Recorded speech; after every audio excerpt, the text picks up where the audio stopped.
आज तो ये पूरा वीडियो देख लो और सुन लो। कस्टमर को रील बनवानी होती है, मिलने जाते हैं, जब रेट बताते हैं तो कस्टमर सीधा ऐसा बोलता है, इतना हो जो रेट, सिर्फ रील ही तो बनानी है। अरे भाई सिर्फ रील थोड़ी ना है, इस रील से तुमको फायदा होगा, इट्स अ फ्यूचर। और हम ज्यादा रेट लेंगे तो टेक थोड़ी ना पाएंगे। सही रेट सही सर्विस होगी तो आपका और मेरा लंबा काम चलेगा। ठीक है, आओ मैं ब्रेक इवन बताता हूँ। सबसे पहले ये लगती है बॉडी, ठीक है, प्रोफेशनल कैमरा बॉडी 2 लाख रुपए की। उसके ऊपर इसको प्रोटेक्शन के लिए लगाना पड़ता है एसेसरीज, केज अच्छी क्वालिटी का मिनिमम 5,000 से स्टार्ट होता है, 5,000 ये। उसके बाद लगते हैं लेंसेस, ये 80,000, 50,000, 40,000 और न जाने कितने लेंसेस। इतना खर्चा करने के बाद भी है ना, आपका फोटो वीडियो कैप्चर हो ही नहीं सकता। पता है क्यों? उसमें लगता है ये मेमोरी कार्ड। जब तक ये नहीं लगाओगे तब तक फोटो वीडियो कैप्चर होगा ही नहीं। और हाई क्वालिटी के मेमोरी कार्ड आजकल आसमान में छू रहे हैं। इसके रेट 8,000, 50,000, 1 लाख, न जाने कितने कार्ड्स लेने पड़ते हैं। अब कैप्चर तो हो गया डेटा, ठीक है, उसको ट्रांसफर भी करना पड़ता है देखने के लिए या एडिट करने के लिए या अपलोड करने के लिए। उसके लिए लगता है अच्छा खासा क्वालिटी का कार्ड रीडर। मिनिमम 5,000 से स्टार्ट होता है, 5,000 ये गिनो। अब ट्रांसफर करोगे कहाँ, कैसे करोगे? ट्रांसफर करने के लिए सिस्टम लगेगा, ठीक है, सिस्टम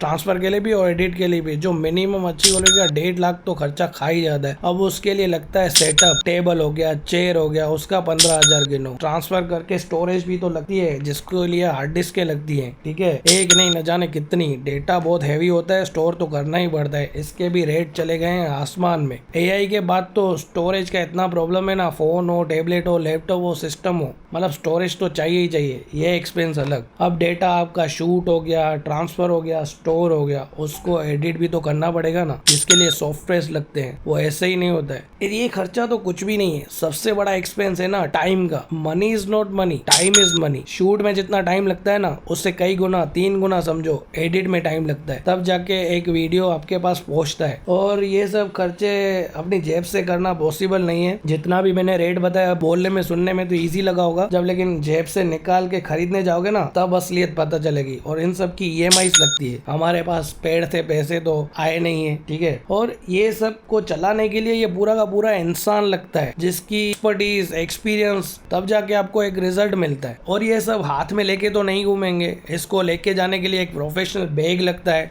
8-10 हजार का ये बैग है। ये तो बताने जाऊंगा ना तो कोई लिमिट नहीं है भाई। वाईफाई भी लगता है, जब शूट करने जाना हो, गाड़ी लगती है, गाड़ी का पेट्रोल, उसका मेंटेनेंस। सब लोगों को लगता है एक बार ही तो एक्सपेंस है कैमरा में। भाई कोई भी चीज में एक बार एक्सपेंस नहीं होता है, चाहे शौक हो या कुछ भी हो। इसका मेंटेनेंस भी होता है, ठीक है, रिस्क होता है इसमें, और इसकी भी लिमिट होती है चलने की। हमको बदलना पड़ता है। तो कहाँ से आएंगे इतने पैसे? बिजनेस करेंगे, थोड़ा सेव करेंगे फ्यूचर के लिए, मेंटेनेंस के लिए, तब दूसरा लेंगे कैमरा और आपको सर्विस देंगे। किसी के पास पैसा नहीं है इतना ज्यादा। हर कोई मेहनत से कमा रहा है, जोड़ रहा है और अपग्रेड हो रहा है। तो हम मेहनत वाले हैं, शॉर्टकट वाले नहीं है। अच्छा और प्रोफेशनल काम देने वाले हैं। चीप रेट वाले काम नहीं करते, चीप क्वालिटी वाला काम भी नहीं करते। कस्टमर बोलता है तुम भले सस्ता कैमरा लेके आओ ना, फोटो वीडियो देखता कौन है आजकल, भूल जाएंगे। तो ऐसे लोगों को ना बोलो। जिस लोगों को जिस चीज की वैल्यू होगी वैसे भी लोग हैं, उन्हीं के साथ काम करो। जो लोग बोलते हैं ना सिर्फ फोटो ही है, वीडियो ही है, एक रील एक्स्ट्रा कर दो, फोटोज दे दो,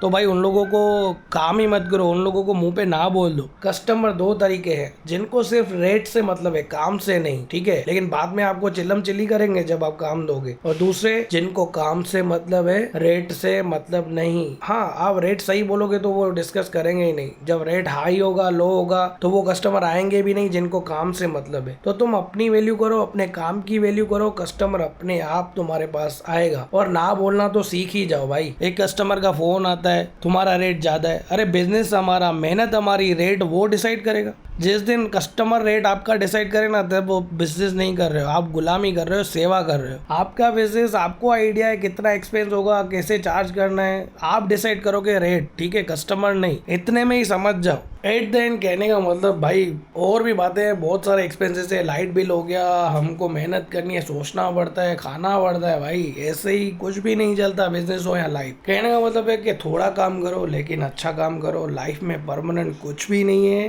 कस्टमर किसी का हमेशा के लिए नहीं होने वाला, वो शिफ्ट होता रहता है। लेकिन आपको एक बात जाननी जरूर है, आप जानो कि आपके पास कस्टमर क्यों आ रहा है। सस्ते दाम की वजह से या आपके काम की वजह से? सस्ते दाम की वजह से आपने कस्टमर ले लिया ना, तो हमेशा आप वैसे ही रहोगे, आगे ग्रो नहीं कर पाओगे, क्योंकि रेफरेंस ही जनरेट होंगे। भले ही वो बोलेंगे हमारे घर दिए, आगे और भी काम देंगे, ये भी देंगे। प्रेजेंट वाला काम आप करो, अच्छे रेट के साथ अच्छा काम करो। ठीक है, बात की बात बाद में देखेंगे। कस्टमर आपको पता चले कि आपके काम की वजह से आपके पास आया है तो that's a big deal and good deal. आप इन फ्यूचर बहुत स्ट्रॉन्ग बंदा जाएगा, समझे आप।